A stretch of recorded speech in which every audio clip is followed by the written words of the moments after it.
It is time for our Health Corner segment on KDIO from Northside Medical Clinic and Ortonville Area Health Services. We welcome Dr. Stacy Longnecker joining us in the studios. Good morning to you. Good morning. Thanks for having me. Yes, thank you for coming. We always appreciate it when you stop in and give us a wealth of information like you're going to do today. I don't know about that, but we'll do our best. How's that sound? Our topic is antibiotics. Really, there are times you should take them and times you shouldn't? Absolutely. Which is, of course, getting to be, something that I know more and more people are talking about and thinking about. And so that's kind of why, I decided to talk about this today. I do think it's a very important thing. And I think sometimes just increased education can help a lot for people. Just understanding, that not everything, needs to be treated with an antibiotic. And so, go ahead. I think that's a common misperception, though. Yep, I agree with you. Years and years and years ago, we go to the doctor, we get an antibiotic. But that is actually changing. What are the reasons for the changes? So, obviously one of the big reasons is antibiotics, are used or are supposed to be used for true bacterial infections.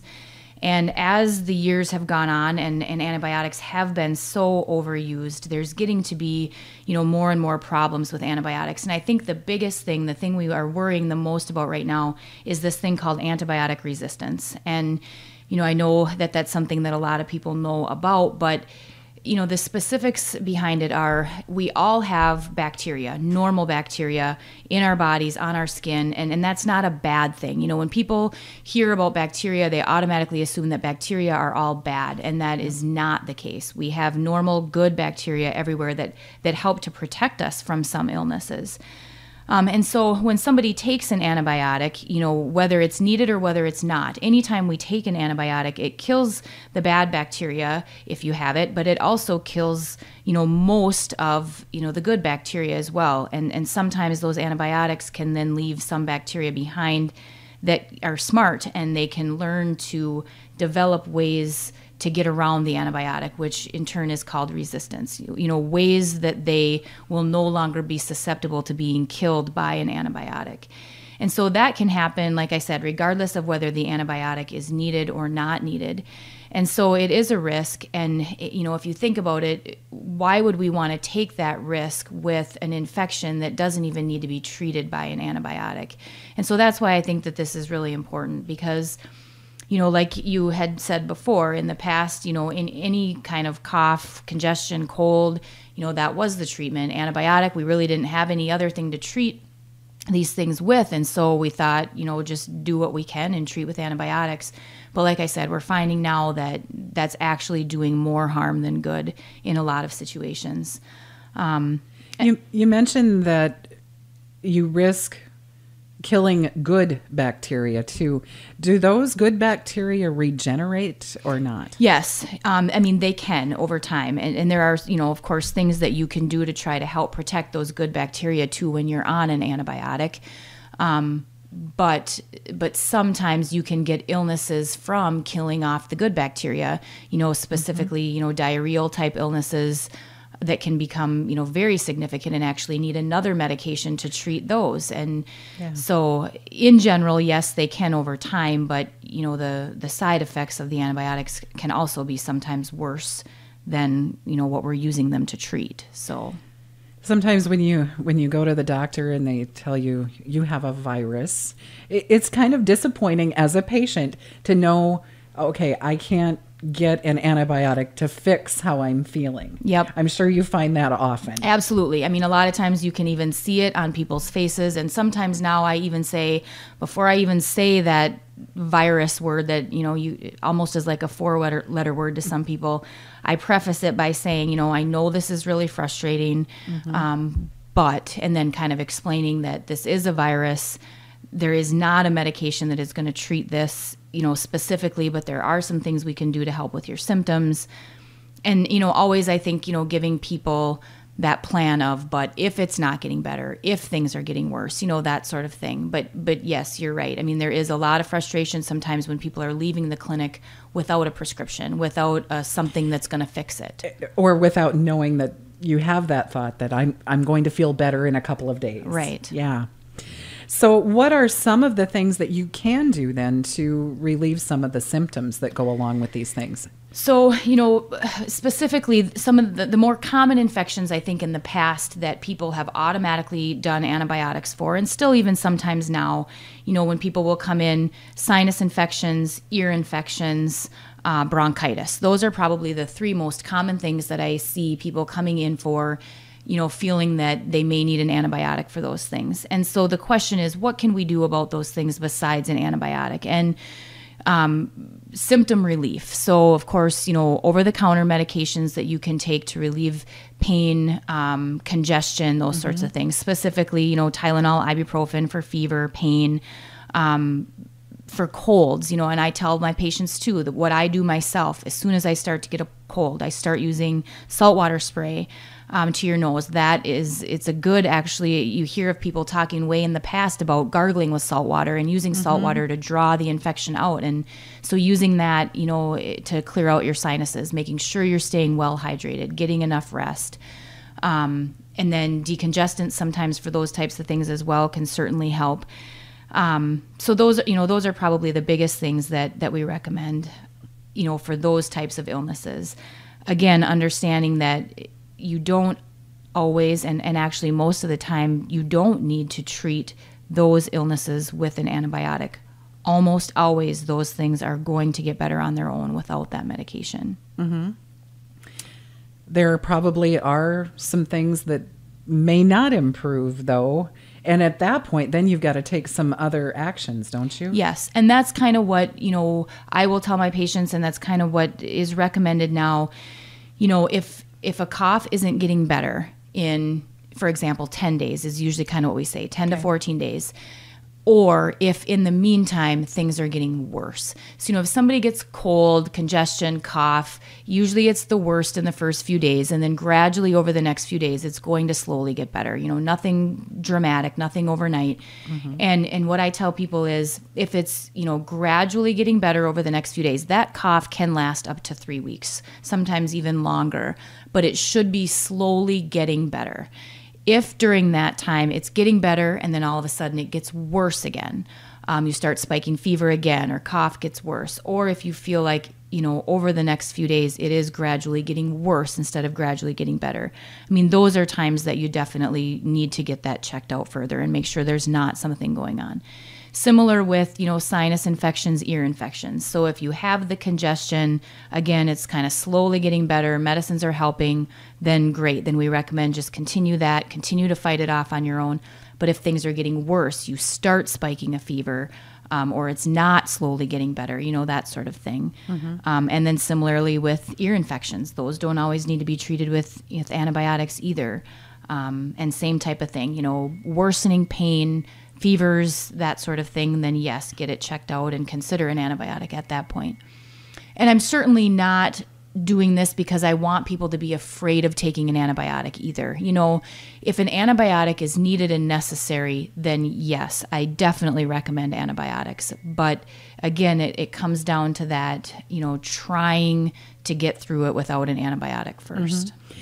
And as a patient, again, I think it is difficult to kind of wrap your mind around the fact that your doctor is doing you a favor by not prescribing something you don't need. Right. Yep. And yep, I agree with that. I agree with that 100%. It's hard, and it is hard, especially, because a lot of people in the past have always gotten an antibiotic when they've had this, and it is very hard to convince those people that you actually don't need to do that. And I think, again, some of it too is, people come in, they don't want to have to come back again if things aren't getting better. And so, a lot of times I'll have people even just call me or, say, try this for a few days. And if it's still not getting better, then we can do an antibiotic or, trying to do that a little bit too. Yeah. And most of the time, when we do that, I do think that if people are being honest, their symptoms do start to get better over the next couple of days. So it's true. I've seen it myself or felt it myself. You feel like you're about at the plateau of feeling ill.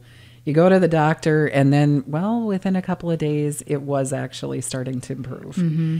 Yep. Yeah. But you feel like you've waited Yeah. forever. Yep. And, when people come in at that point, a lot of times they have been trying to do some of this stuff at home already. And so that is also a frustration. But again, I just think, understanding what those risks are. And I do have a couple of statistics here, which I find interesting. And actually, the other point I wanted to make today that I find interesting is, some people will say, well, I haven't been on very many antibiotics, so this resistance thing isn't going to affect me. Okay. And that's not true. Antibiotic resistance, so resistant strains of of bacteria, can be passed from person to person.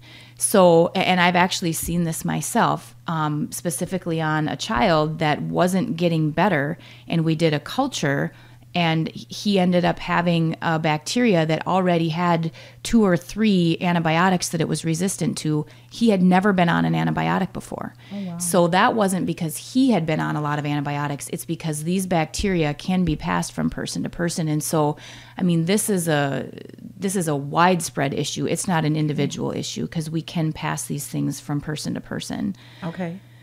And actually, I found this number interesting. There's actually a statistic that drug-resistant infections kill at least 23,000 people every year.